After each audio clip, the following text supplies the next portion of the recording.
अस्सलाम वालेकुम।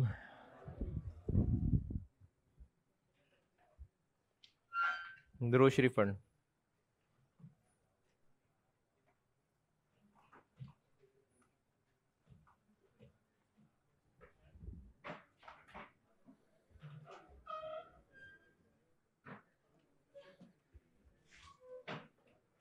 ये नीचे सीढ़ियों के पास बड़े टाइयों वाले खड़े नजर आ रहे थे, क्या कोई है? पीपी? अच्छा, वो जो मॉक इंटरव्यू वगैरह होते हैं। अच्छा अच्छा अच्छा।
किसके लिए छोड़ने पेज?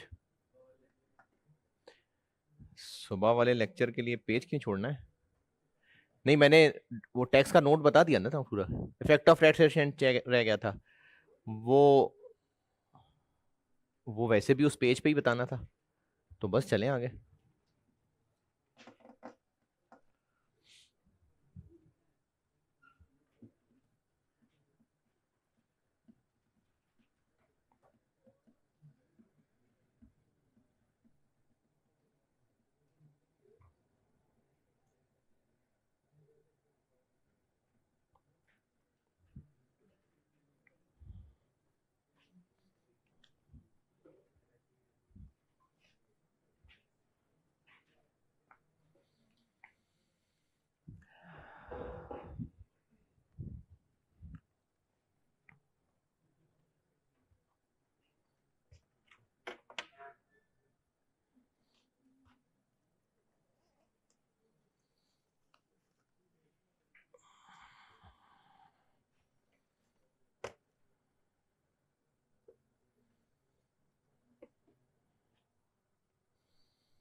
अच्छा ये है क्या, ये किया क्या मैंने? हाँ वेरी गुड, मैं ही बताऊंगा क्या किया है। अभी तक डेफर्ड टैक्स जो कॉन्सेप्चुअली समझा रहा था, तो वो इनकम्स और एक्सपेंसेस जिनका टैक्स इफेक्ट है लेकिन किसी और पीरियड में है, तो मैच कराने के लिए डेफर्ड टैक्स भी फिर उसी पीरियड में ले आए थे। वो डेफर्ड टैक्स की एंट्री क्या हो रही थी? टैक्स एक्सपेंस डेबिट और डीटीएल डीटीए क्रेडिट, या अगर डीटीएल डीटीए डेबिट और टैक्स एक्सपेंस। तो अब तक जो भी डेफर्ड टैक्स कर रहे थे वो सब टैक्स एक्सपेंस में डेबिट क्रेडिट हो रहा है।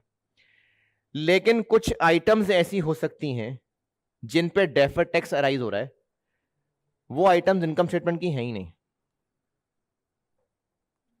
जैसे रिवैल्यूएशन सरप्लस, जब रीवैल्यू अपवर्ड होता है तो क्या ये रिवैल्यूएशन गेन इनकम स्टेटमेंट में आएगा? ओसीआई में आएगा। तो उसकी वजह से जो कैरिंग अमाउंट ज्यादा हो रही है कैरिंग अमाउंट कहां से आ गई? पीपीई की कैरिंग अमाउंट ज्यादा नहीं हो रही? तो कैरिंग अमाउंट ज्यादा होगी तो मजीद डिफरेंस बढ़ेगा, तो डेफर्ड टैक्स आएगा। तो अब ये डेफर्ड टैक्स किस वजह से आ रहा है? डेप्रिसिएशन चेंज होने की वजह से नहीं, रिवैल्यू अपवर्ड होने की वजह से। तो अब इसकी वजह से जो डेफर्ड टैक्स है वो टैक्स एक्सपेंस में नहीं जाएगा। मुश्किल हो गई बात, समझ ही नहीं आई। सवाल से समझाता हूं, ये लिख लिया।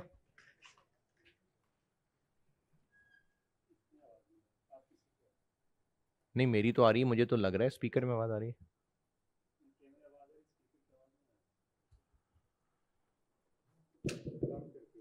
है ना? नहीं आप लोगों को आवाज नहीं आ रही? बस आ रही है ना?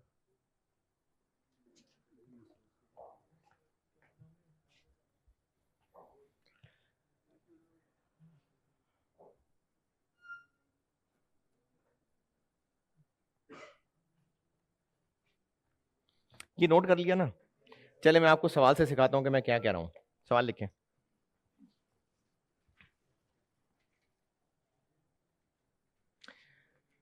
On first on first August on first August 2021, on first August 2021 5,000 shares of company A, 5,000 shares of company A were purchased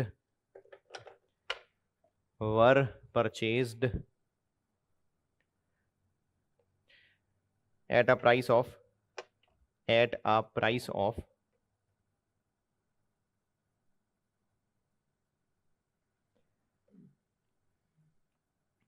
40 रुपए पर शेयर, ₹40 पर share.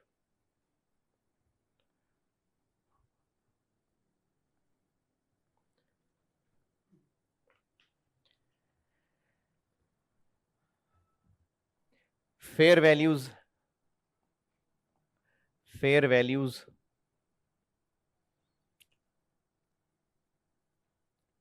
Were as follows. Fair values were as follows. Year end बताऊंगा और fair value बताऊंगा। 31 दिसंबर 22 पे 45 पर share, 45 रुपए। और 31 दिसंबर 23 पे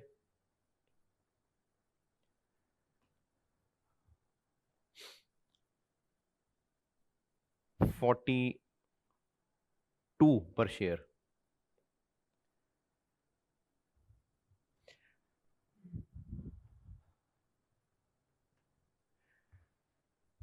चलें फेयर वैल्यूज यही थी। Profit before tax and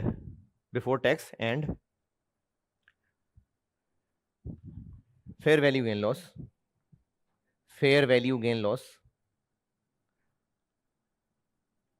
profit before tax and fair value gain loss 2022 का 3 लाख, और 2023 का 4 लाख।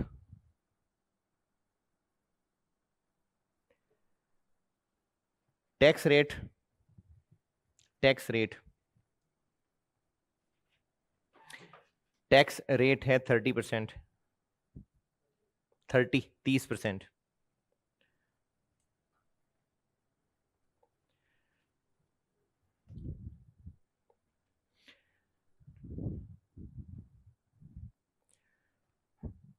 for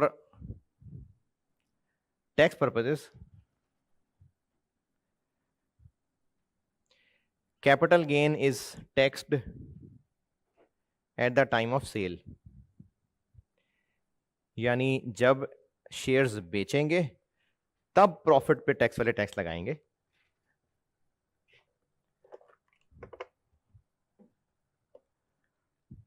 मुझसे रिक्वायर्ड है, मैंने कहा कि capital gain is taxed at the time of sale, यानी जब शेयर्स बेचेंगे ना तब जो प्रॉफिट एंड लॉस होगा उस पर टैक्स लगेगा।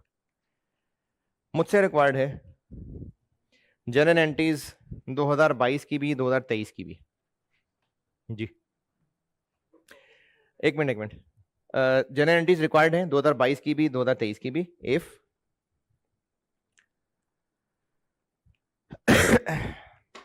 इन्वेस्टमेंट इज क्लासिफाइड, 2022-2023 की एंट्रीज रिक्वायर्ड है if investment is classified as part A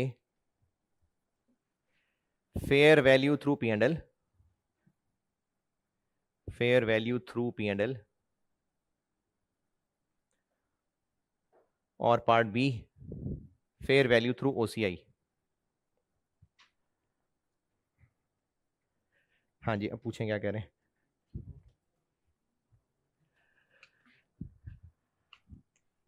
part A कर रहा हूं। फर्स्ट कब खरीदे हैं? 1 अगस्त 21 कहा था मैंने? नहीं 22 है, 22। वो इसका 21 का तो मैंने डाटा भी कोई नहीं बताया ना आगे। हाँ वो 21 नहीं 22 है, 1 अगस्त 22। इन्वेस्टमेंट डेबिट, अच्छा IFRS 9 भी चलो पहले भी इतना ही आता है, आपको रिवाइज हो जाएगा। इन्वेस्टमेंट डेबिट 5000 शेयर्स, 40 का एक,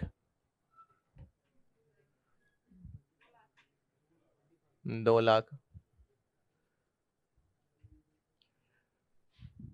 फिर फेयर वैल्यू थ्रू P&L, हाँ जी 31 दिसंबर 22 पे फेयर वैल्यू पे अपडेट करेंगे, 5 रुपए बढ़ जाएंगे।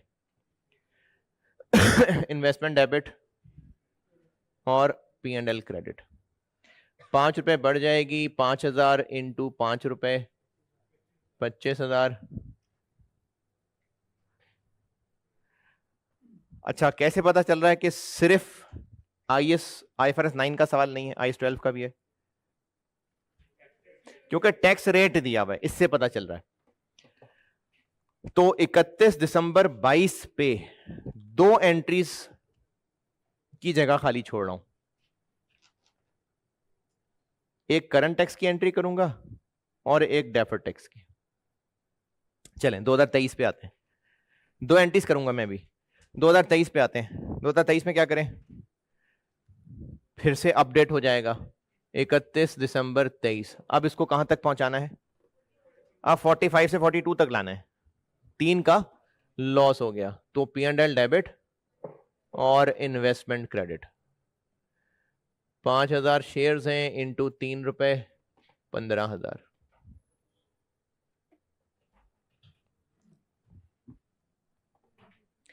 और 31 दिसंबर 23 की करंट टैक्स और डेफर्ड टैक्स की एंट्री।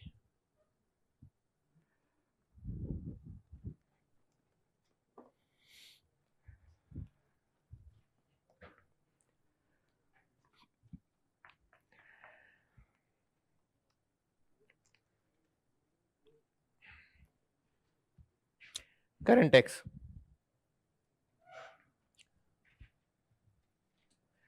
2023-2022 पीबीटी 4 लाख 3 लाख। हाँ जी बताएं, टैक्स प्रॉफिट तक पहुंचना है। टैक्स वाले इस फेयर वैल्यू गेन लॉस को नहीं मानते, वो कहते हैं जब बेचोगे तो बताना। तो इसको निकाल देते हैं। तो फेयर वैल्यू का गेन या लॉस 22 में क्या था? गेन था, क्या करूं? माइनस कर देते हैं। 23 में क्या हुआ? लॉस, क्या करें? ऐड बैक कर देते हैं। टैक्स प्रॉफिट आ गया 415 और 275। टैक्स रेट है 30%। 124500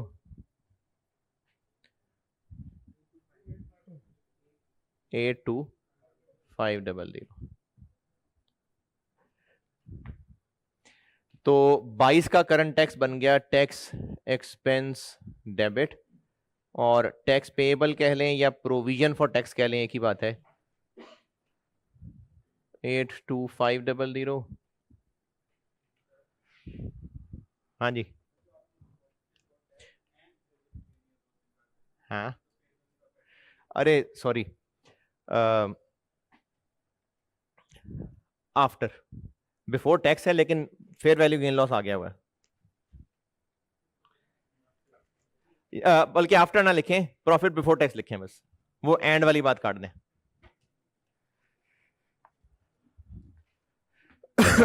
प्रॉफिट बिफोर टैक्स, बस प्रॉफिट बिफोर टैक्स।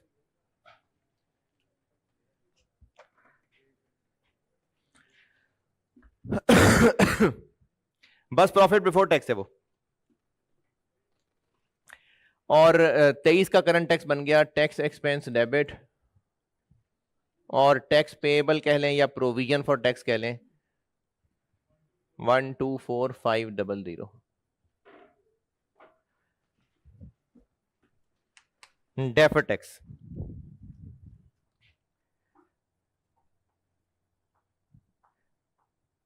अच्छा, अब चूंकि इस वक्त हम बात कर ही सिर्फ एक एसेट की रहे हैं, इन्वेस्टमेंट, तो ये तो खरीदी ही 22 में है, तो 21 में तो इस पे डेफर टैक्स था नहीं। 22 कैरिंग अमाउंट, टैक्स बेस,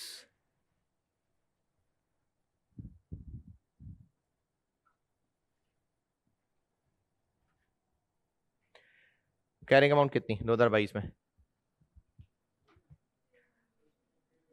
कितनी? 22 में कैरिंग अमाउंट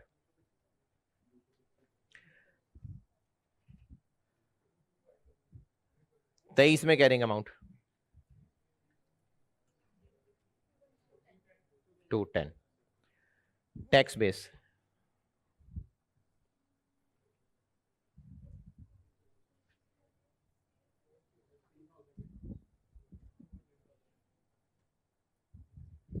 तो कॉस्ट ही रहेगी। टैक्सेबल डिडक्टेबल एसेट है, टैक्सेबल। डीटीएल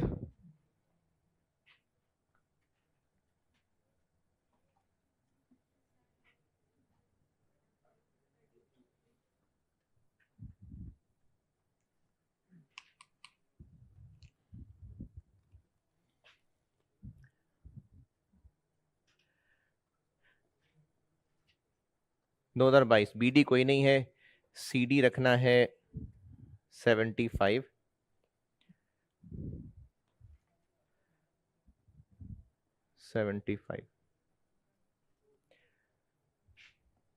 इन्वेस्टमेंट खरीदी 22 में है ना, तो बीडी तो कोई नहीं इसका। 2023 ये सीडी बन गया बीडी। सीडी 3000।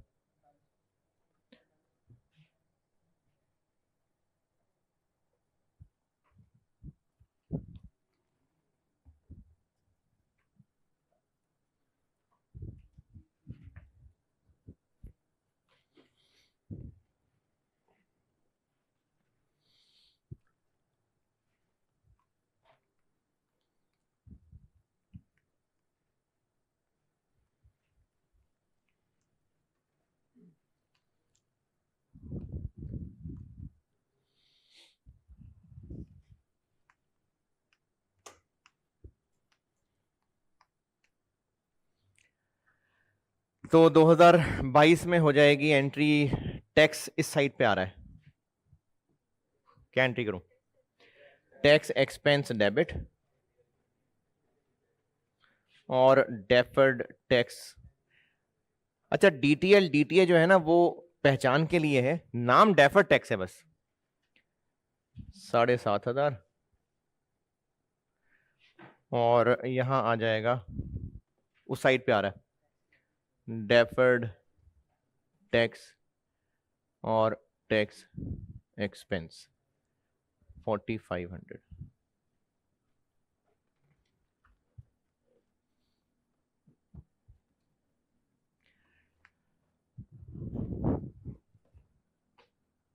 अच्छा, नोट जरा तेज करना, मैंने सवाल करना है इसका पार्ट भी और रिवैल्यूएशन का सवाल करना है।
जल्दी जल्दी जल्दी।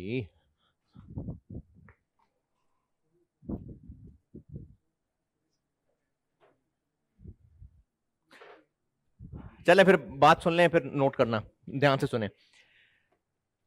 ये जो डेफर्ड टैक्स अराइज हो रहा है, ये किस वजह से अराइज हो रहा है? यानी कैरिंग अमाउंट टैक्स बेस में फर्क क्यों आ रहा है? फेयर वैल्यू गेन लॉस की वजह से ना, और कोई डेप्रिसिएशन तो नहीं ना हो रही, फेयर वैल्यू गेन लॉस की वजह से।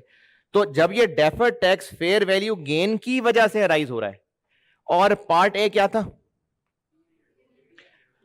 तो जो फेयर वैल्यू गेन लॉस है वो खुद कहां रिकॉग्नाइज हो रहा है, तो फिर उससे रिलेटेड जो डेफर्ड टैक्स है वो भी पीएनएल में ही आएगा। और जो अब तक डेफर्ड टैक्स का कॉन्सेप्ट कर रहे थे हम, वो यही कर रहे थे। अब तक हम लोग डेफर्ड टैक्स कैलकुलेट ही क्यों कर रहे हैं कॉन्सेप्चुअली? वो इनकम्स और एक्सपेंसेस जिनका टैक्स इफेक्ट है लेकिन किसी और पीरियड में है, तो अब तक हम डिस्कस कर ही आज तक यही रहे थे बाय डिफॉल्ट। और वो चीज मैंने सिर्फ एक ये बताना था, इसलिए पहले मैंने इसका एक सवाल बना के दिखाया कि ये डेफर्ड टैक्स अराइज ही क्यों हो रहा है, फेयर वैल्यू गेन लॉस की। तो देख लें, हमने 22 में इतना गेन रिकॉर्ड किया, इसी पे 30 लगाएं, तो इसी का tax, deferred tax, tax expense में आ गया। यहां पर क्या हुआ, 15,000 का किधर गया, ये लॉस रिकॉर्ड किया, तो इसी की टैक्स बचत टैक्स एक्सपेंस में आ गई। तो वो रीजन जिसकी वजह से डेफर्ड टैक्स अराइज हो रहा है, जो कि इस मिसाल में फेयर वैल्यू गेन लॉस है, अगर वो आइटम खुद पीएनएल में जा रही है तो उसका जो टैक्स इफेक्ट है वो भी पीएनएल में ही जाएगा, और यही किया है। और अब तक हम लोग यही कर रहे थे। इनफैक्ट पीपी की कैरिंग अमाउंट टैक्स बेस में फर्क किस वजह से होता है? डेप्रिसिएशन कहां जाती है, तो इसलिए डेफर्ड टैक्स भी पीएनएल में जाता है। तो अब तक हम लोग यही करते आ रहे हैं, ये मतलब है इस दरख्त का। नोट कर लें पूरा, मैं बी करूं फिर।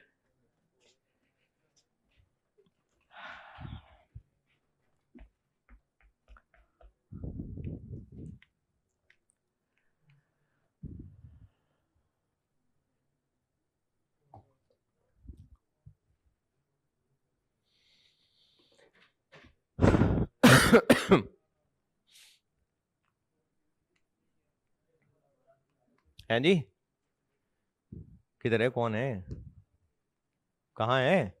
हाँ जी, क्या करूं, दोबारा समझा दूं? क्यों, समझ नहीं आया? आज तक हम डेफर टैक्स में कर क्या रहे हैं?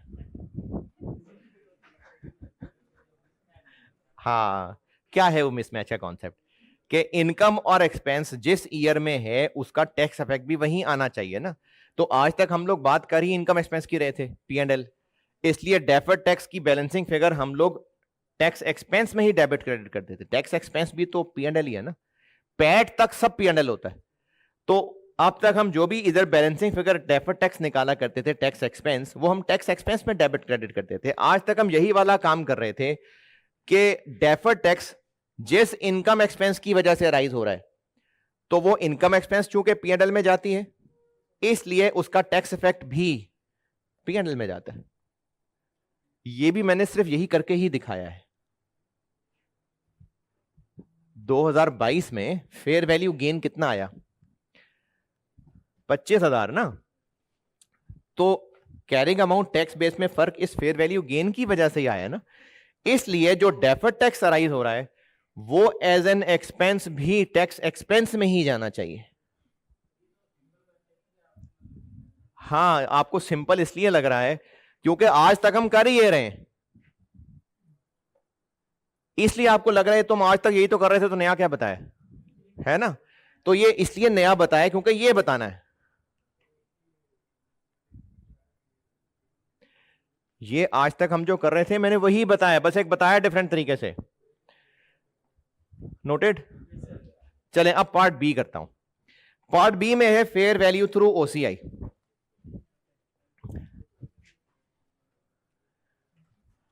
अब जब ओसीआई है तो फर्क क्या पड़ेगा कि इस एंट्री में पी एंड एल की जगह फेयर वैल्यू रिजर्व आ जाएगा, और आपको कहा था कि ब्रैकेट में साथ ओसीआई जरूर लिखना।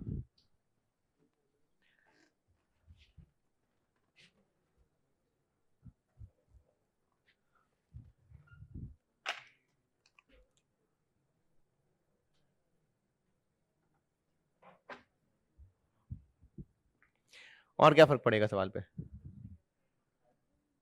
अच्छा चलें, करंट टैक्स वही रहेगा कि चेंज हो जाएगा?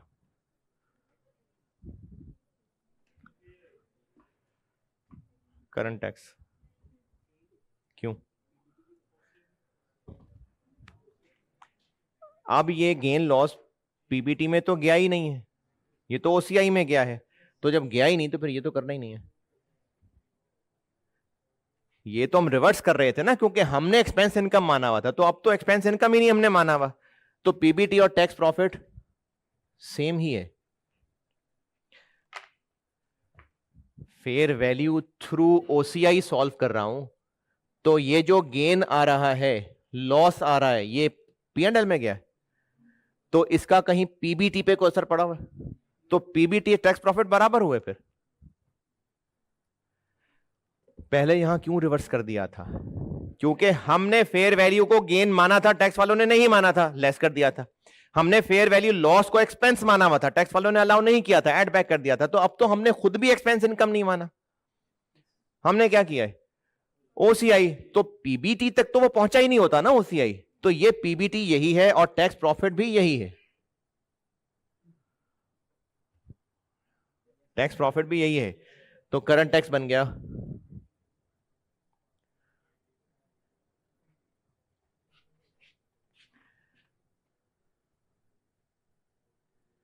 अच्छा, आपने तो दोबारा नोट करना ही है ना।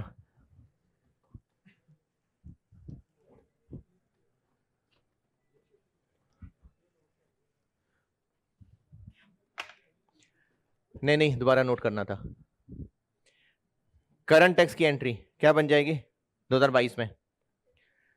टैक्स एक्सपेंस डेबिट और tax payable credit, working 1 90,000।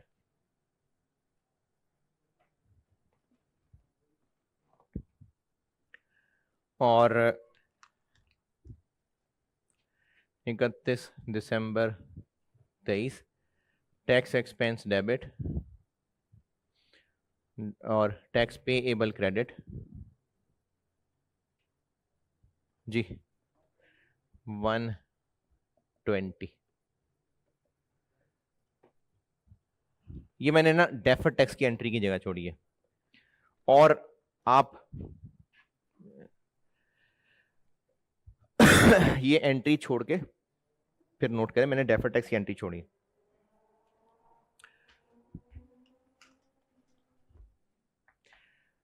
Current tax तक कोई एतराज?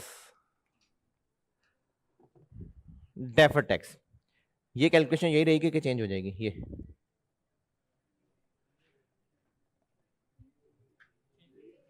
ये यही रहेगी। कैरिंग अमाउंट क्या बदल जाएगी अब? तो फेयर वैल्यू रहेगी। कैरिंग अमाउंट टैक्स बेस, तो ये तो ऐसे ही रहेगा। डीटीएल का क्लोजिंग ये ऐसे ही रहेगा। लेकिन अब अगर हमने ये बैलेंसिंग फिगर टैक्स एक्सपेंस में डाल दी, अब आएगा मिसमैच। मिसमैच क्यों आएगा? ये डेफर टैक्स किसकी वजह से राइज हो रहा है? फेयर वैल्यू गेन लॉस की वजह से ना। वो फेयर वैल्यू गेन लॉस खुद कहां जा रहा है? तो जब फेयर वैल्यू गेन लॉस ही पीएनएल में नहीं गया, तो उसका टैक्स इफेक्ट पीएनएल में क्यों जाए? तो इसलिए अब हम यहां बैलेंसिंग फिगर निकालेंगे, वो निकलेगी तो बैलेंसिंग फिगर, लेकिन उसकी एंट्री में हम पहले टैक्स एक्सपेंस डेबिट कर रहे थे ना, अब टैक्स एक्सपेंस नहीं करेंगे, यही वाला नाम डेबिट कर देंगे। यानी जहां पर ये गेन गया है, इसका टैक्स भी वहीं जाएगा। पहले मैंने यहां क्या एंट्री की थी डेफर्ड टैक्स की? 2022 में डेफर्ड टैक्स की एंट्री क्या बनेगी? Tax expense debit, deferred tax credit. तो अब हमने टैक्स एक्सपेंस डेबिट की बजाय यही ओसीआई डेबिट कर देना है, क्योंकि जब ये deferred tax fair value gain की वजह से है, वो फेयर वैल्यू गेन खुद नहीं जा रहा इनकम स्टेटमेंट में, तो उसका टैक्स वहां क्यों जाएगा? जब वो खुद ओसीआई में जा रहा है तो उसका टैक्स भी वहीं जाएगा। तो इसलिए हम इस एंट्री में टैक्स एक्सपेंस की जगह यही वाला नाम डेबिट कर देंगे। ये है जो मैंने वहां लाल लाल लिखा हुआ कि अगर डेफर्ड टैक्स अराइज हो रहा है किसी ऐसी आइटम की वजह से जो खुद ओसीआई में जा रही है, तो फिर डेफर्ड टैक्स भी ओसीआई में ही जाएगा, मैचिंग। और इसी तरह यहां क्या करूं? 2023 में क्या हुआ? इसकी एंट्री पहले क्या बनाई थी? डेफर्ड टैक्स डेबिट और टैक्स एक्सपेंस क्रेडिट। तो नहीं, अब टैक्स एक्सपेंस क्रेडिट नहीं करेंगे, हम फेयर वैल्यू रिजर्व क्रेडिट करेंगे।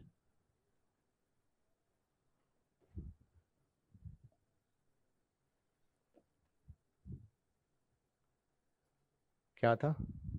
4500। अब बताएं जो पूछना है।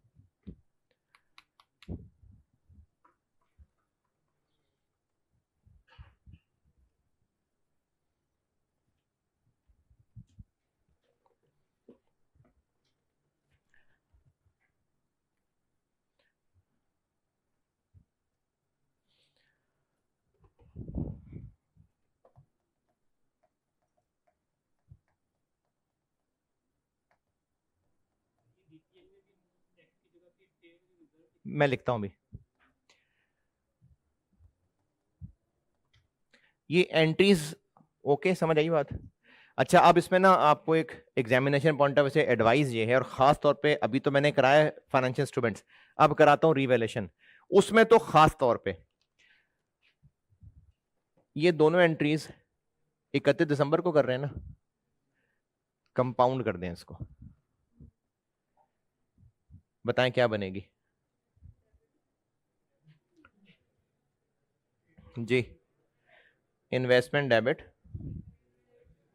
25,000, फेयर वैल्यू 17,500, और डेफर टैक्स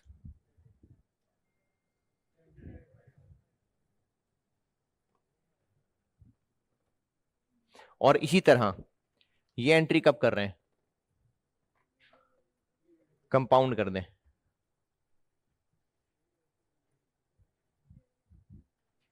बताएं।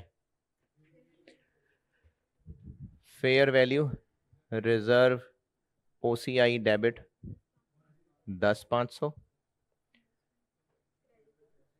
डेफर्ड टैक्स,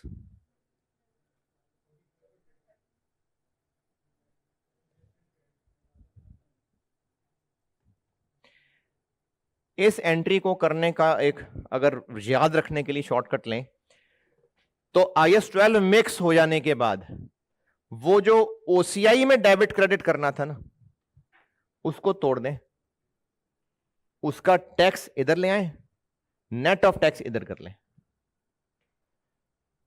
दोबारा, फेयर वैल्यू थ्रू OCI, वो जो ईयर एंड पे एंट्री करनी थी, अगर IS-12 सवाल में मिक्स हो जाए तो वो जो एंट्री किया करते हैं ना, इन्वेस्टमेंट डेबिट और fair value reserve credit, investment तो जितना है उतने से डेबिट करे, लेकिन फेयर वैल्यू रिजर्व जो क्रेडिट करना था उसको 2 लाइनों में तोड़ दें। यहां नेट ऑफ टैक्स लें और उसका जो टैक्स बनता है वो साथ डेफर्ड टैक्स जोड़ लें।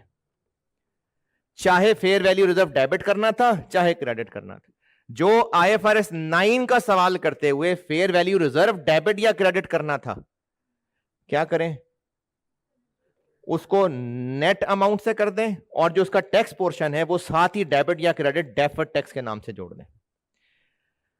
अभी तो मैं इन्वेस्टमेंट करवा रहा था ना, इसमें तो डेप्रिसिएशन है नहीं, इसलिए इसमें डेफर्ड टैक्स की ऐसी वर्किंग भी चल जाएगी। लेकिन चूंकि अब मैं रिवैल्यूएशन करवाने लगा हूं तो अब मैं आपको ना इसकी जगह ये रिकमेंड कर रहा हूं। अच्छा, अब ऐसा अगर कर दिया तो फिर डेफर्ड टैक्स में पोस्ट करें इसको, इस एंट्री को पोस्ट करें 22 में। अच्छा चलो इसको पोस्ट कर दें, डेफर्ड टैक्स क्रेडिट, OCI में डेबिट जा रहा है ना,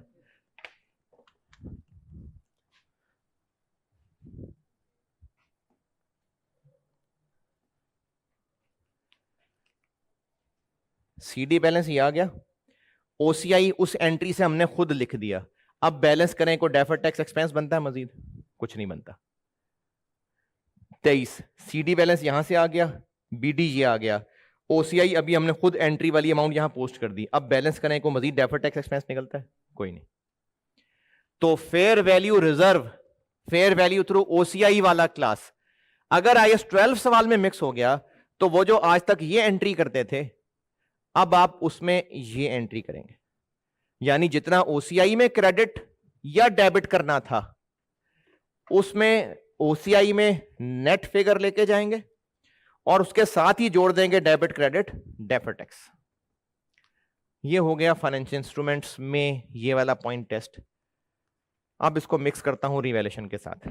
ये एग्जांपल नोट कर लें वर्किंग समेत, और ये मैंने आपको ये वाली बात बता दी, और ये वाली बात MCQ लेके याद रख लें क्योंकि ये वाला काम CFAP में है, फाइनेंशियल इंस्ट्रूमेंट्स कन्वर्टेबल वगैरह ये वहां है। सवाल लिख लें, फिर मैं आपको सरप्लस वाला सवाल कराता हूं। जी जी, एक्सक्यूज मी, ओ ये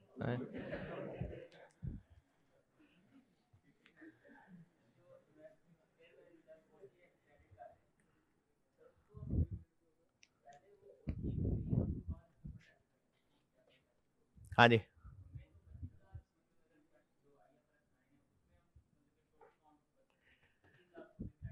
देखो ये गेन भी OCI में गया है और उस पर पड़ने वाला टैक्स भी OCI में गया है, तो OCI में तो नेट 17,500 ही गया ना, 25 क्रेडिट आ रहा है, 7.5 डेबिट आ रहा है।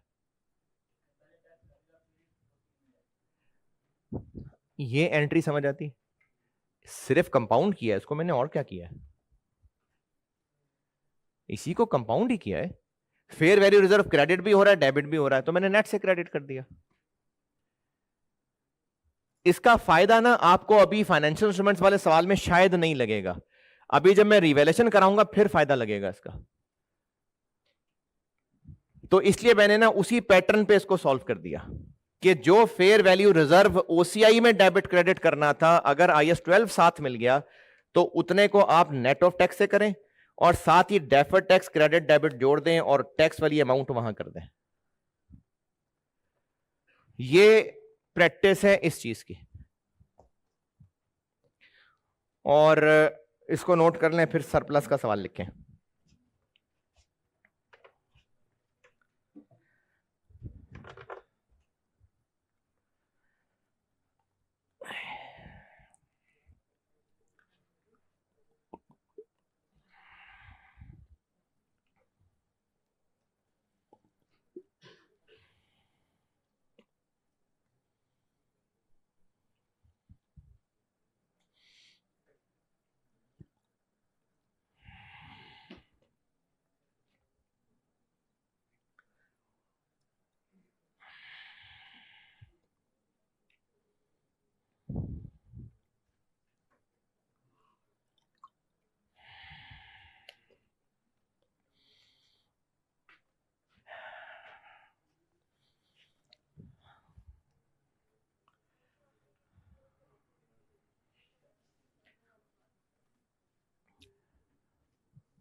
ये डेफर्ड टैक्स क्रेडिट और ओसीआई डेबिट हो रहा है ना, टैक्स एक्सपेंस तो नहीं हो रहा ना, तो मैंने वो नाम टैक्स एक्सपेंस की जगह ओसीआई लिख दिया।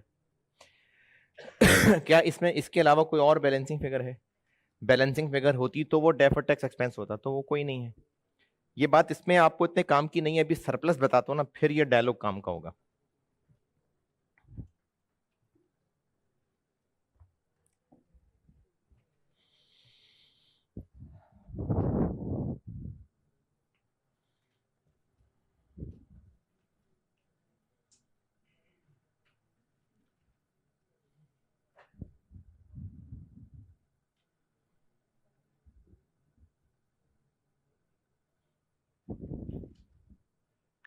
जल्दी जल्दी,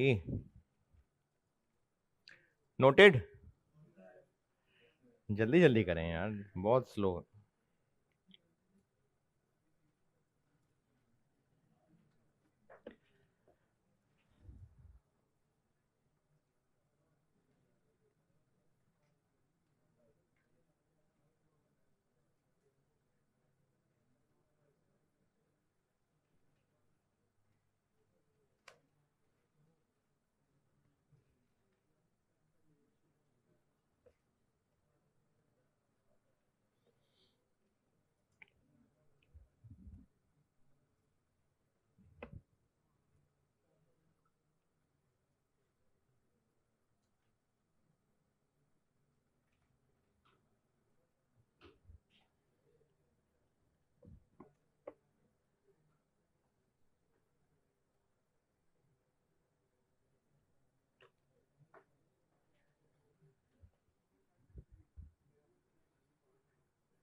अरे इतनी देर।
अच्छा, ये टेबल बनाया है, इसके नीचे कोई एक दो लाइनें खाली हैं, एक एग्जाम नोट लिखवाना होगा।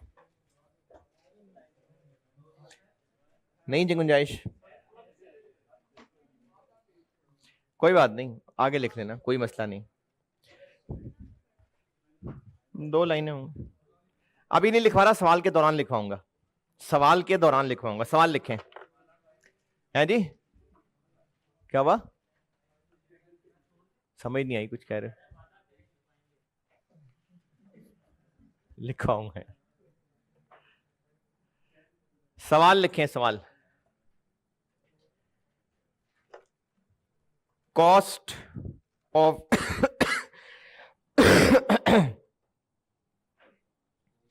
Cost of building, cost of building 1,00,000, 100,000। Useful life 8 साल, 8 years। यूजफुल लाइफ है 8 साल। और date of purchase, date of purchase 1 July 19, 1 July 2019, accounting year जुलाई से जून, अकाउंटिंग ईयर जुलाई जून,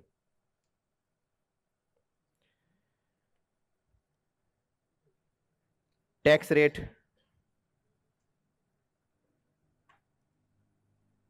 30%, 30,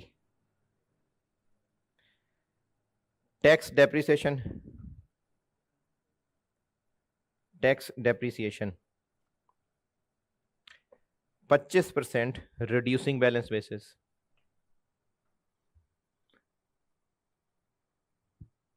accounting depreciation straight line basis,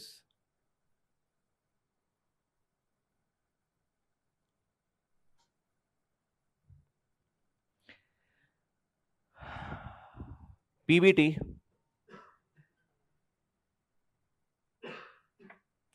अच्छा पीबीटी बताऊंगा अब 4 साल के, 4 साल के पीबीटी बताने लगा हूं। 2020 का अकाउंटिंग ईयर बता दिया ना, जुलाई से जून, हाँ 2020 का, 2020 ईयर से मुराद है जुलाई 19 से जून 20। 2020 का पीबीटी है 150,000, 1.5 लाख।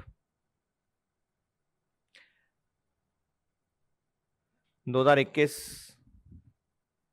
10,000 बढ़ा लें, 2022 10,000 और बढ़ा लें, 2023 10,000 और बढ़ा लें,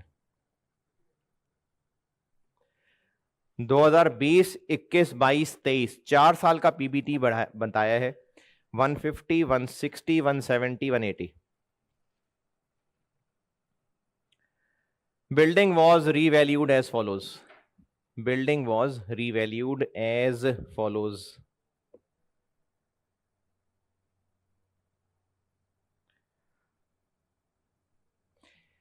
डेट बताऊंगा और फेयर वैल्यू बताऊंगा।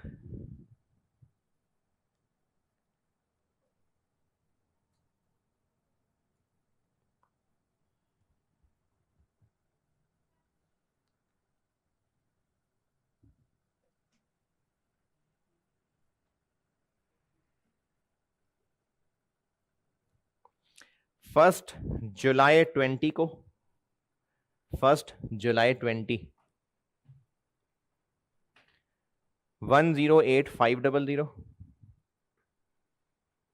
108,500, 1,08,500। 1 जुलाई 21 को 69,000। 1 जुलाई 22 को 72,500।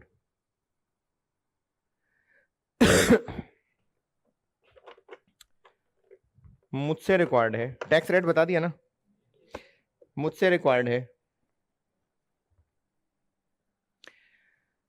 सारी जनरल एंट्रीज 1 जुलाई 19 से लेके 30 जून 23 तक। अच्छा अब ये बहुत सारा रश है तो मैं इसमें काफी सारी एंट्रीज जबानी बोलूंगा, साथ साथ चलिएगा, नंबरिंग भी बोल दूंगा ताकि मिस ना हो कोई एंट्री।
रीवैल्यूएशन तो आपके बाएं हाथ का खेल है।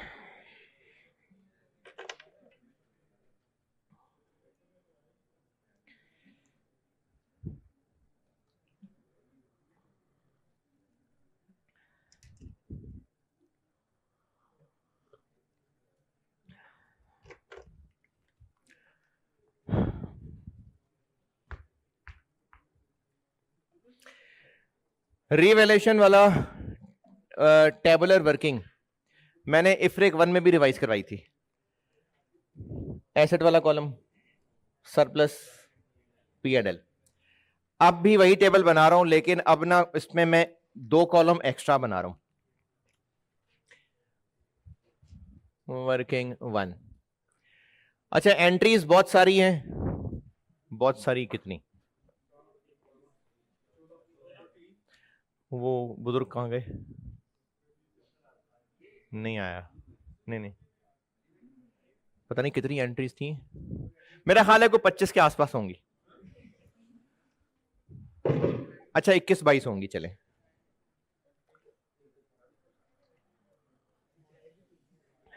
इक्कीस 22 एंट्रीज होंगी। उनकी जगह छोड़ के वर्किंग 1।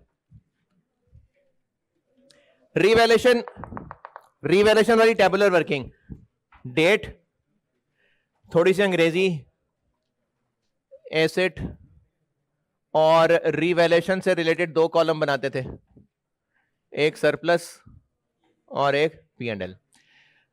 2 कॉलम और बना रहा हूं। एक कॉलम बना रहा हूं उसमें टैक्स का, और एक कॉलम बना रहा हूं मैं सरप्लस, बस सिर्फ सरप्लस, P&L नहीं, नेट। ये काला टेबल भैया जो पहले बनाते हैं, 2 कॉलम मैंने आगे और बना लिए हैं। एक टैक्स का कॉलम बनाया मैंने और एक सरप्लस नेट लिखा है मैंने।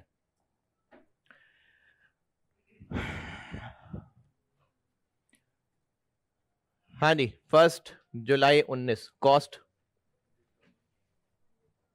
100,000। 30 जून 20 डेप्रीसिएशन। लाइफ कितनी है? 8 साल। क्या बनी? 12,500।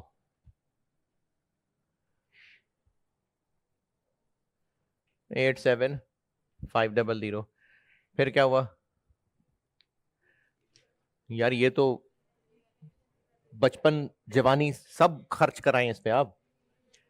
1 जुलाई 20 को रीवैल्यूएशन हुई। कहां तक बढ़ाना है? 108,500। कितना बढ़ाना है? 21,000। सरप्लस, ये आ गया 21, ये हो गया 0। फिर आगे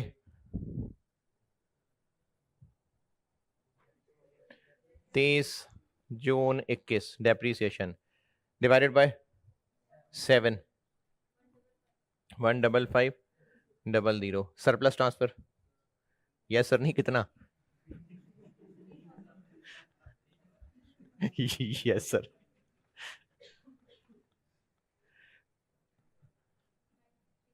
9,3,000 18। फिर 1 जुलाई 21 को रीवैल्यूएशन। अब कहां तक पहुंचना है? 69 जी। 24,000 डाउन हो गया। यहां गुंजाइश है 18 की। 6 चला गया P&L में।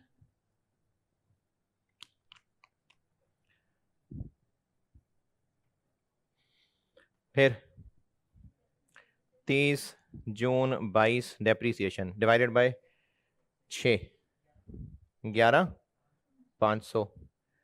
Under charge डेप्शन 1,000।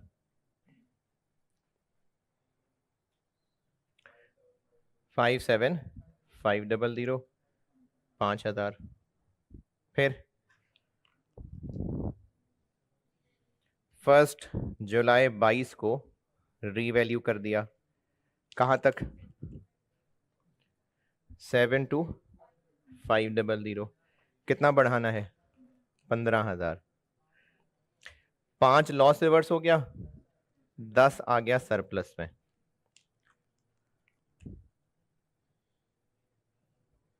फिर 30 June 23 depreciation divided by 5, 14 surplus transfer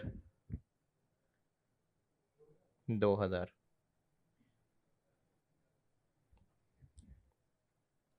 5800।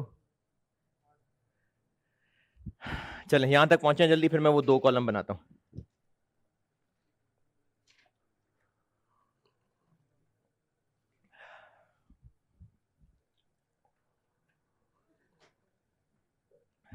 क्या हो गया?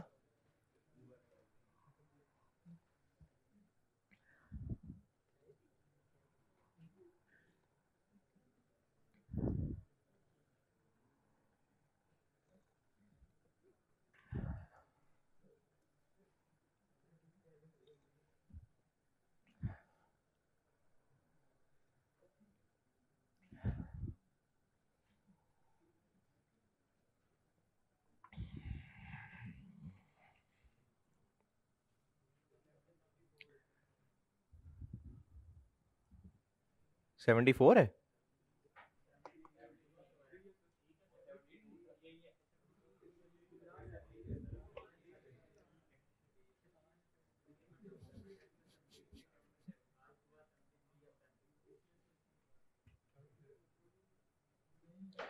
ना यार ऐसी बातें ना करें।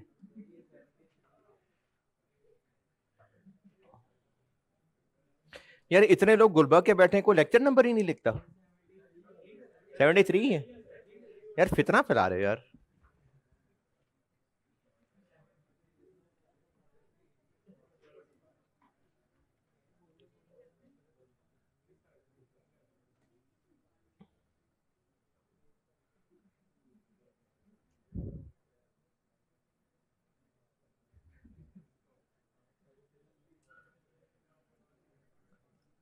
सेवेंटी थ्री है यार, 73।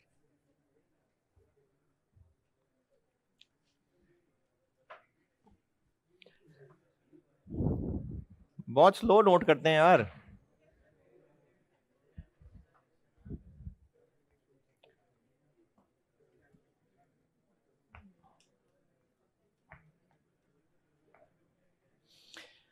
अच्छा अब आपने इन 2 कॉलम्स में करना यह है कि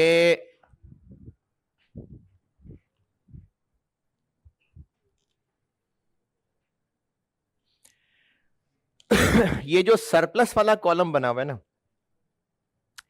इस सरप्लस वाले सारे कॉलम को नेट ऑफ टैक्स कर देना है। टैक्स रेट क्या है? यानी आपने अब इस सारे कॉलम को 70% कर देना।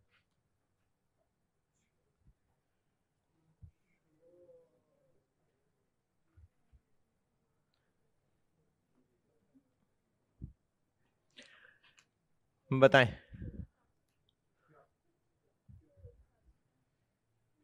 14,700।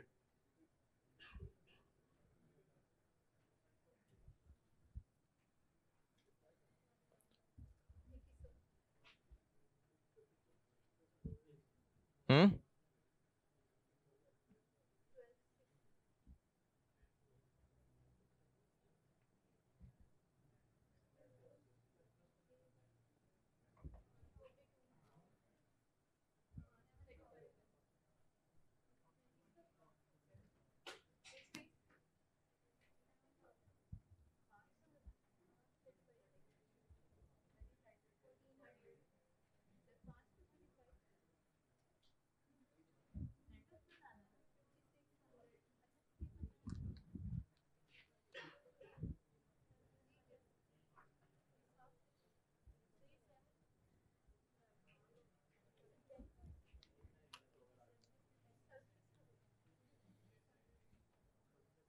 मैंने सिर्फ सरप्लस वाले कॉलम को नेट करने का कहा है, सिर्फ सरप्लस वाला।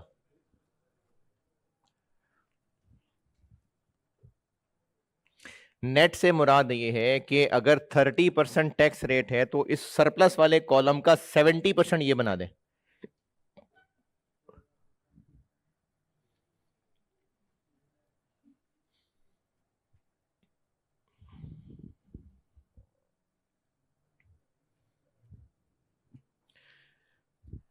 क्यों का जवाब एंट्रीज में मिलता है, बस 70% बना दे।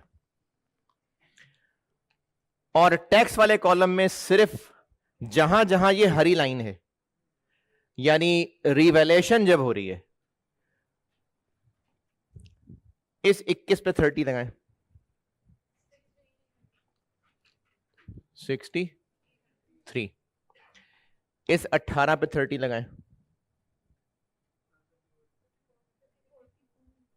नेगेटिव।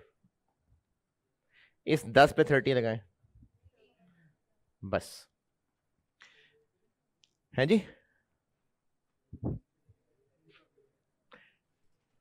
सरप्लस वाले कॉलम को सारा का सारा नेट ऑफ टैक्स छाप दें ये, और सरप्लस वाले कॉलम में सिर्फ जो रिवैल्यूएशन के टाइम की फिगर आ रही है, ये ओसीआई होती है ना। रिवैल्यूएशन में जो हम सरप्लस वाले कॉलम में फिगर लिख रहे होते हैं वो ओसीआई की फिगर होती है। सिर्फ उस फिगर का टैक्स इस कॉलम में लिख लें बस। पहले कॉलम ये जो दो नए बनाए हैं, ये 3 तो बचपन से बना रहे हैं ना, ये जो 2 नए बनाए हैं ये बता रहा हूं। एक तो सरप्लस वाले कॉलम में जहां जहां रिवैल्यूएशन की लाइन बनाई है सिर्फ उसका 30% ले लें साइन समेत। और दूसरा काम, सरप्लस वाले कॉलम को 70% ये छाप दें।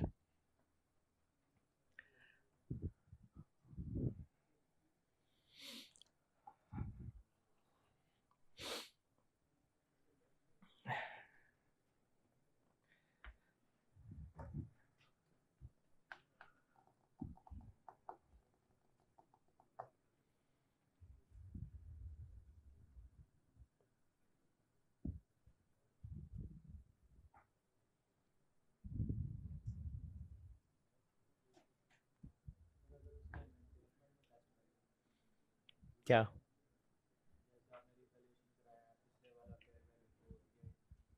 तो इंपेयरमेंट लॉस तो पीएनएल में जाता है ना, तो अगर इंपेयरमेंट हुआ तो होता रहे। नॉर्मल सवाल होगा, नहीं नॉर्मल सवाल जैसा होगा, उसमें कुछ नहीं नया होगा। जल्दी एंट्रीज बोलने लगा हूं बहुत सारी है। क्या समझ नहीं आया? नहीं क्या समझ नहीं आया? क्या समझ गए? मैंने तो ये समझाया ही नहीं अभी। हाँ क्या एंट्रीज करनी है, चलें फर्स्ट। अच्छा एंट्रीज बहुत सारी है ना, इसलिए आप कहीं मिस ना कर जाएं बीच में, तो मैं नंबरिंग भी बोल देता हूं। नंबर 1,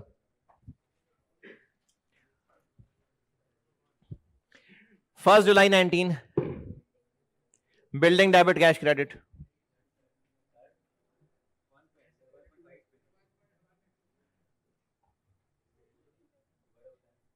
पहली entry 1 July 19, building debit cash credit 1 lakh.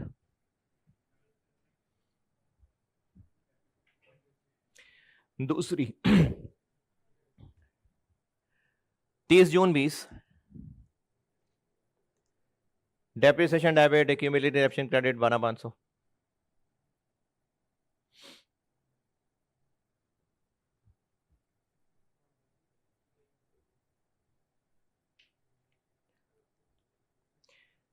तीसरी 30 जून 20, 30 जून 20, जगह खाली छोड़ दें।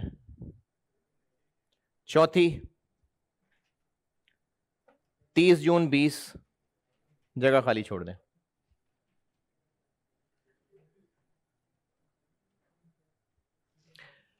पांचवी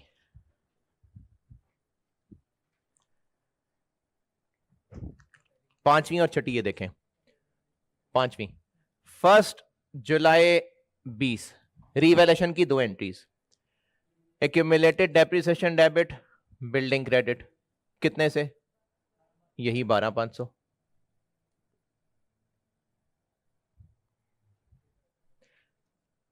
छठी, 1 जुलाई 21, आज तक इधर देखें, आज तक आप लोग रिवैल्यूएशन की एंट्री करते थे बिल्डिंग डेबिट, ये 21,000 से ना, बिल्डिंग डेबिट 21 और रिवैल्यूएशन सरप्लस, जो कि नाम रिवैल्यूएशन सरप्लस है, बेसिकली ये ओसीआई आइटम है।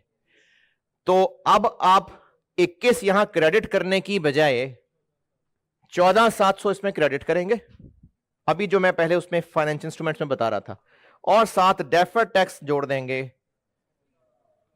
63।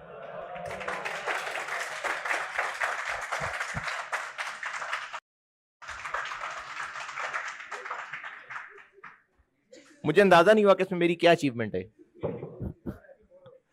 अच्छा, हाँ जी,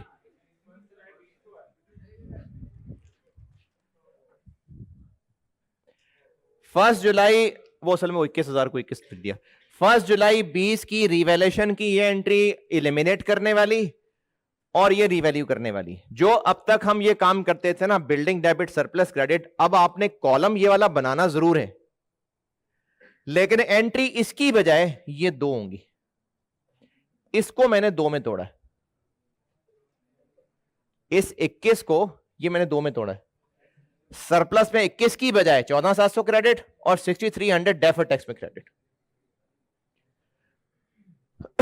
तो फिर सरप्लस का हम ये कॉलम ही ना बनाते, वही कॉलम बना लेते। चलें कोई बात नहीं, इस एंट्री में आके बोल देता हूं, ये एंट्री नंबर 6 तक, एंट्री 6 तक डन। 7, 30 जून 21, depreciation debit, accumulated depreciation credit 15,500। Entry number 7 बताई है 30 जून 21, depreciation debit, accumulated depreciation credit 15,500।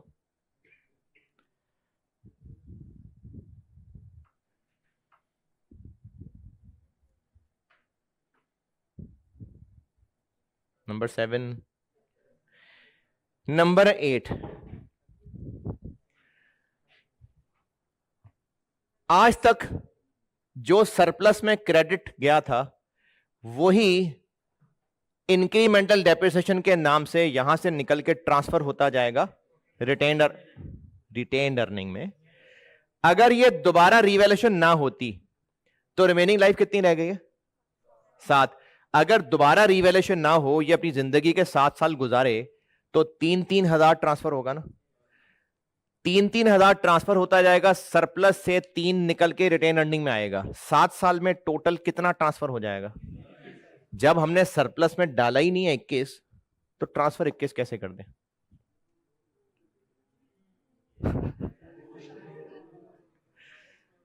तो चूंकि सरप्लस में आया ही नेट ऑफ टैक्स अमाउंट है, तो अब जब ट्रांसफर होगा तो वो भी 3,000 की बजाय 2100 से ट्रांसफर होगा।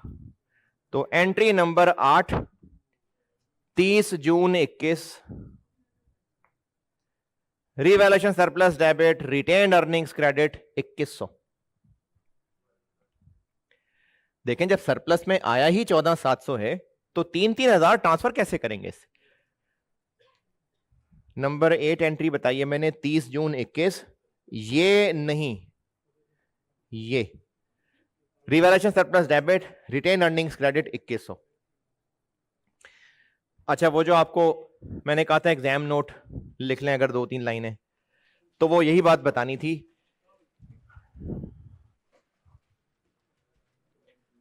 बस यही बतानी थी, बता दी कि अगर IAS 12 मिक्स हुआ है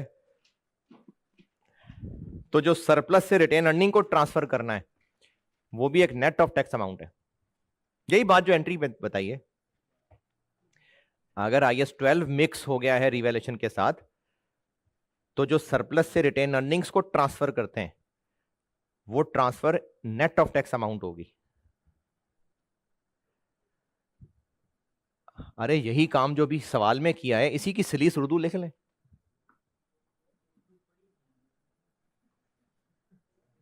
इंग्लिश में लिख लें।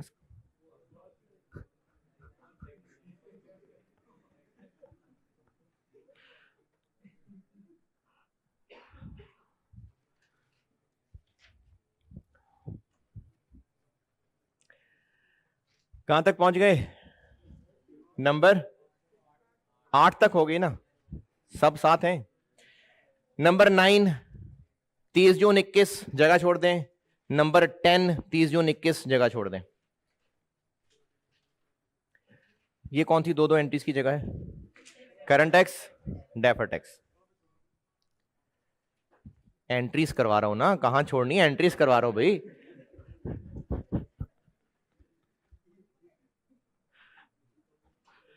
एंट्री नंबर 9 30 जून 21 और एंट्री नंबर 10 30 जून 21, ये दोनों खाली हैं अभी। इसके बाद नंबर 11 1 जुलाई 21।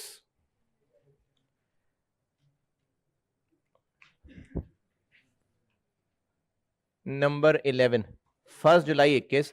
अब कितनी एलिमिनेट होगी? ये एक ही हुई थी अभी, 15,500। नंबर 12 1 जुलाई 21।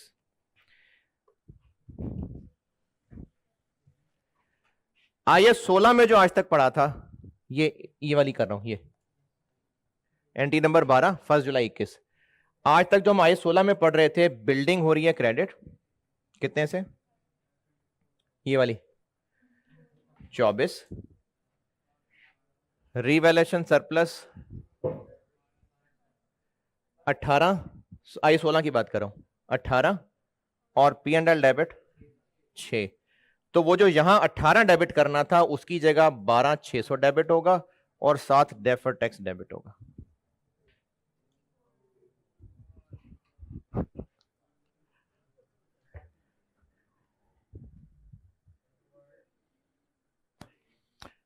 आइए 16 पढ़ते हुए इसकी एंट्री बनती है, building credit 24,000, surplus debit 18,000, P and L debit 6,000।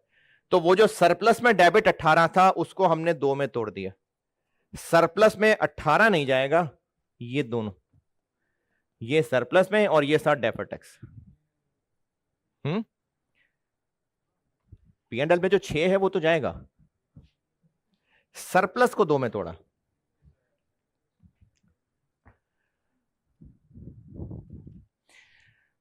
अच्छा जी, अब पूछता हूं, अगर हमने एंट्री में ये फिगर्स ही नहीं लेनी थी, तो मैं सरप्लस का ये कॉलम की बजाय ये कॉलम बना देता।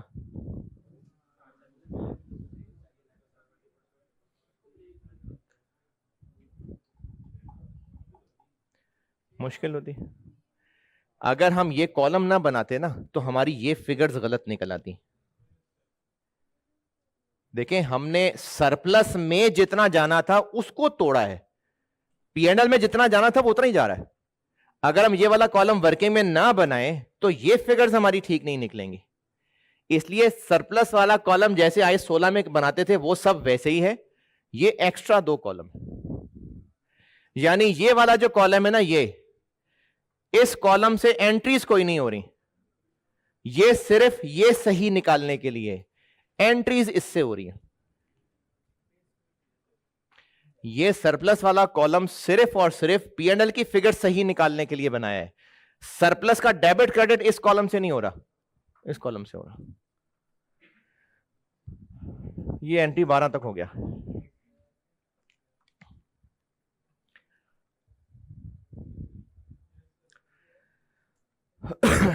लिखने की स्पीड तेज रखें यार, वो 6 बजे क्लास से आगे कोई इधर है। 6 बजे, 6 से 9, 9:15, 9:30।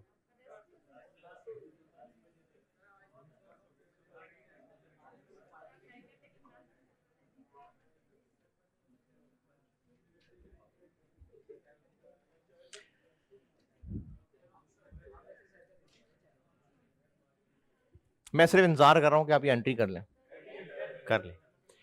एंट्री नंबर 13 30 जून 22, depreciation debit, accumulated deduction credit.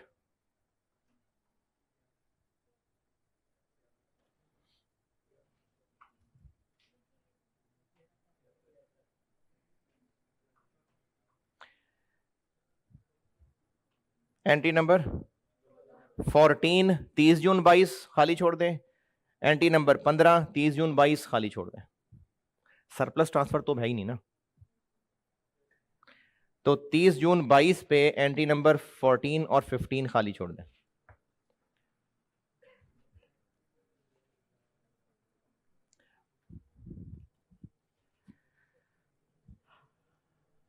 आगे 16,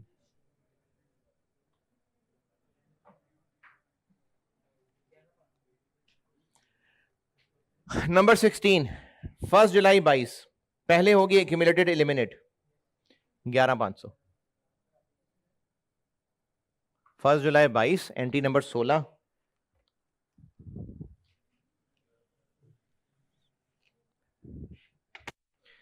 और एंट्री नंबर 17 1 जुलाई 22 बिल्डिंग डेबिट कितनी 15,000, P&L क्रेडिट 5,000 और वो जो सरप्लस में 10 था उसकी जगह रीवैल्यूएशन सरप्लस में आएगा 7 और डेफर्ड टैक्स आएगा 3,000।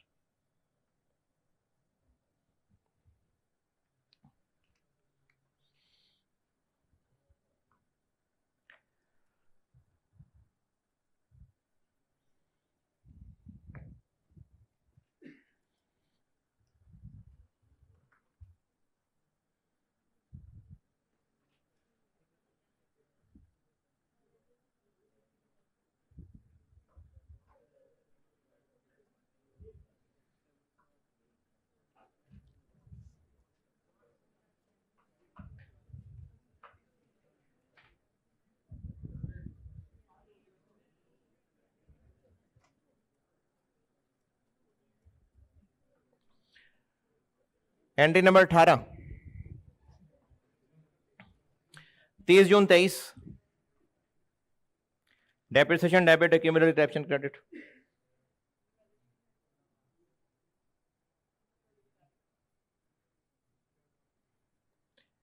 Entry number 18 30 June 23 depreciation debit, accumulated deduction credit 14,500। Entry number 19 30 June 23 revaluation surplus debit, retain earning credit 1400।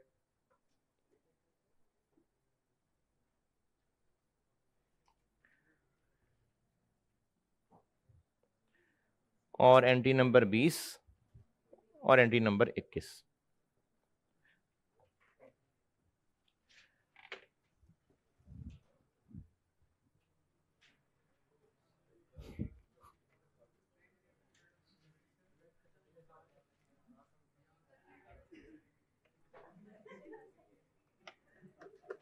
अब बस सिर्फ करंट टैक्स निकालना है और डेफर्ड टैक्स निकालना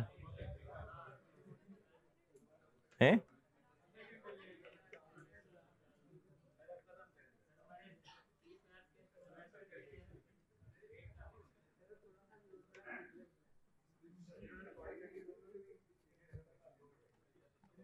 नहीं 2 घंटे कहां, अभी तो 1 घंटा 15 मिनट हुआ मुश्किल, 1 घंटा 20 मिनट मुश्किल से। बस करंट टैक्स और सिर्फ करंट टैक्स और डेफर्ड टैक्स निकालना।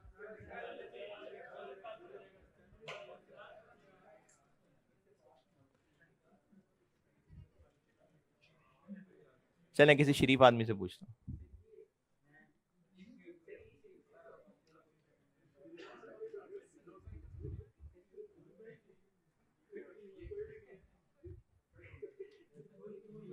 चलें फिर कर लेते हैं मुझे।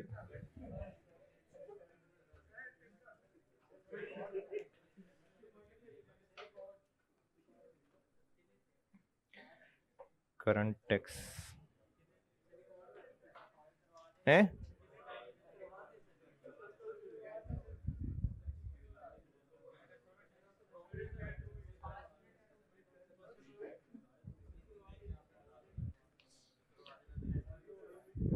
अरे हाँ, ये घड़ी तो आगे है, मुझे याद आया।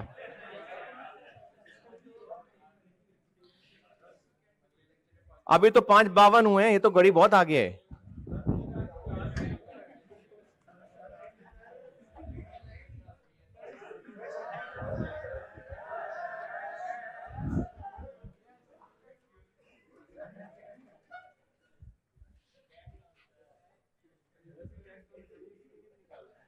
हैं?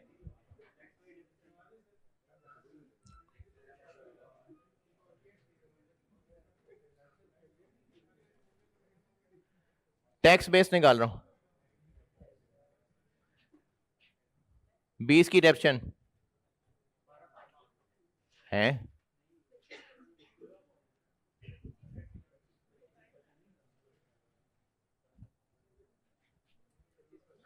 तीस जून 21।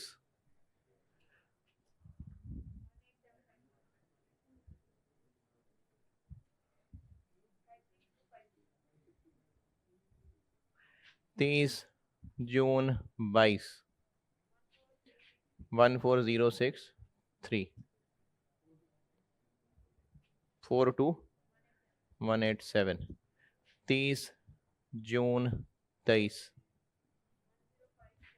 10547 31640।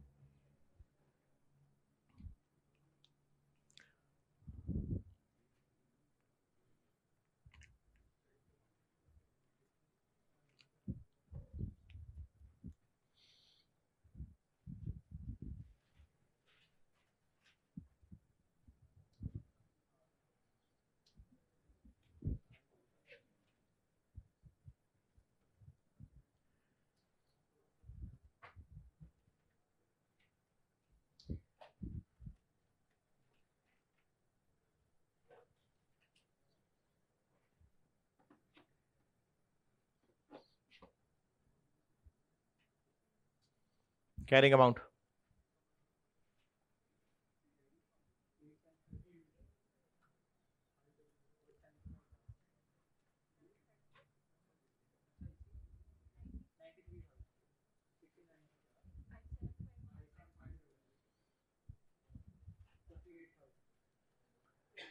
Tax base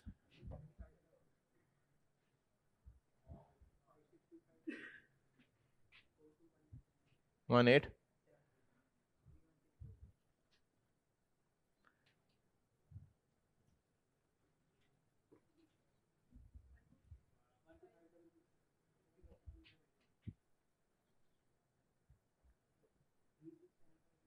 36 15313 26360। Taxable deductible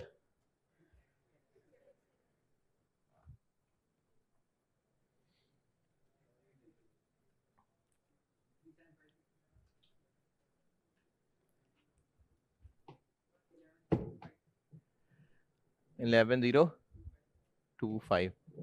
battery की बस होगी 4579।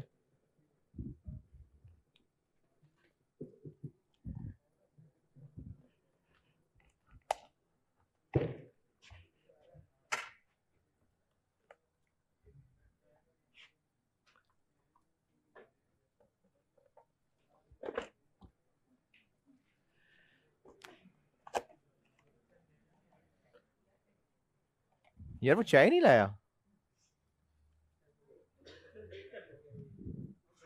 अरे मुझे कहना ही याद नहीं रहा था, ओहो।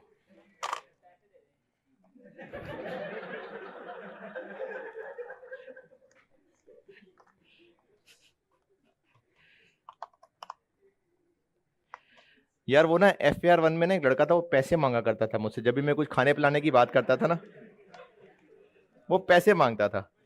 क्या बना उसका है?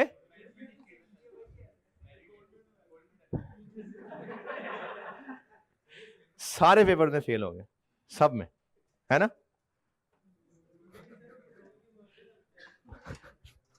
बल्कि हाँ, वो पेट्रोल के मांगता था। क्या कह रहे थे आप? अच्छा,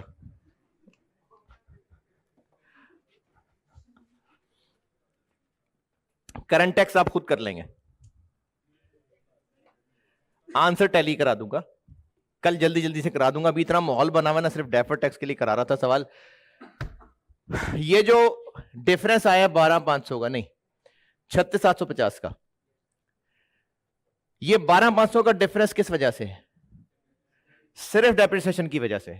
लेकिन 2021 में जो डिफरेंस है ये सरप्लस की वजह से भी है, यानी ओसीआई की वजह से भी है और डेप्शन की वजह से भी है। लेकिन ये जो हमने काम कर लिया हुआ है ना, ये वाला रिवैल्यूएशन को रिकॉर्ड करते ही साथ ही तोड़ लिया था, इससे ये सारे मसले हल हो गए ऑटोमेटिकली। डीटीएल का अकाउंट बनाते हैं। 2020 पहला साल है, बीडी 0 है, सीडी 3750, टैक्स एक्सपेंस आ गया 3750। 2020 में मसला सिर्फ डेप्रिसिएशन का था, डेफर्ड टैक्स एक्सपेंस। 2021 की फिगर्स जरा ध्यान से, सीडी इधर आया, बीडी, फिर हमने एक एंट्री की थी 1 जुलाई 20, 1 जुलाई 20 रिवैल्यूएशन वाली। 1 जुलाई 20 मतलब 21 ईयर ना, ईयर 21 है ना। क्या एंट्री की थी? डेफर्ड टैक्स क्रेडिट किया था, डेबिट किया था?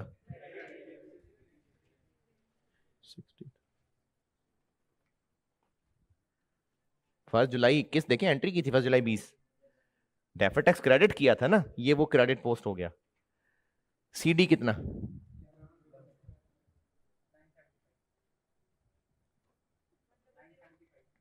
किधर किधर?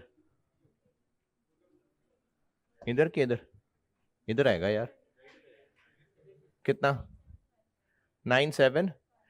अब ये जो डेफर्ड टैक्स है ना, डेप्रिसिएशन की वजह से वो ये एक्सपेंस में जा रहा होगा, ओसीआई की वजह से ये वो ओसीआई में चला गया। जब हमने रिवैल्यूएशन के टाइम पे ही सरप्लस और डेफर्ड टैक्स दोनों तोड़ लिए ना, तो अब बैलेंसिंग करने से हमारा डेफर्ड टैक्स एक्सपेंस खालिस डेप्रिसिएशन की वजह से वाला निकलेगा। जब रिवैल्यूएशन की एंट्री करते हुए सरप्लस के साथ ही डेफर्ड टैक्स डेबिट क्रेडिट कर लिया, तो अब हमारा ये जो डेफर्ड टैक्स एक्सपेंस कैलकुलेशन वाला तरीका है, ये सही डेफर्ड टैक्स एक्सपेंस ही निकाल रहा होगा। अगर हमने ये एंट्री ना की होती तो फिर बैलेंसिंग फिगर हमारी 7,000 आ जाती और वो सारा का सारा टैक्स एक्सपेंस में चला जाता, जबकि उसमें से कुछ ओसीआई में जाना चाहिए था। तो सरप्लस की एंट्री करते हुए ही ये साथ क्रेडिट कर देने से अब सही deferred tax expense for the year निकलेगा। ये सिखाना था इस सवाल से, है सरप्लस वाली। क्या वो हमें स्टेबुलर वर्किंग से नहीं पता चल रहा? 6300 देखे ना, वहां पॉजिटिव आ रहा है नेट टैक्स में, पॉजिटिव 63, वो ये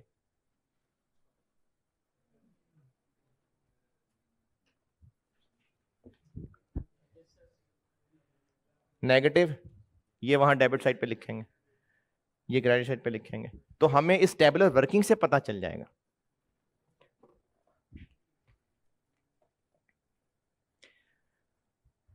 ये सीडी बन गया बीडी, सीडी 1 जुलाई 21 को एंट्री की है ओसीआई की, एक डेफर्ड टैक्स डेबिट किया हुआ है। अब इसको बैलेंस करें तो सही डेफर्ड टैक्स एक्सपेंस निकलेगा, इधर शायद 1031, और लास्ट ये सीडी बन गया बीडी 4594 और सीडी आ जाएगा 7908। 2023 में कोई ओसीआई की एंट्री 3000, और अब बैलेंस करें, इधर आ जाएगा 314। चलें, वो जो एंट्रीज की खाली जगह छुड़ाई हुई है ना, वो मैं कल भरवा दूंगा। तो ये घड़ी आगे होने की बरकत से ये हम कर पाए। ठीक है।